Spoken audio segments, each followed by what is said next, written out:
इस न्यूज के प्रायोजक हैं Balaji academy, PSC coaching centre, पड़ाव चौक, मुंगेली।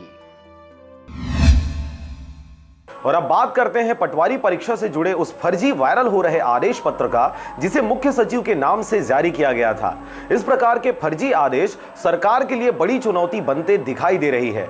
वहीं अभ्यर्थियों का मनोबल भी टूटता है। सरकारी नौकरियों में रोक लगाने का छत्तीसगढ़ शासन का ऐसा ही एक आदेश सोशल मीडिया में वायरल हो रहा है। छत्तीसगढ़ के मुख्य सचिव सुनील कुजूर के हस्ताक्षर के साथ जारी इस आदेश में लिखा गया है कि शासकीय सेवाओं में भर्ती हेतु प्रक्रियाधीन एवं प्रक्रिया पूर्ण हो चुके सभी पदों की भर्तियों पर अन्य आगामी आदेश पर्यंत तक रोक लगाई जाती है। मुख्य सचिव के इस आदेश पत्र को छत्तीसगढ़ के समस्त विभागाध्यक्ष और समस्त विभाग के सचिवों को जारी किया गया है।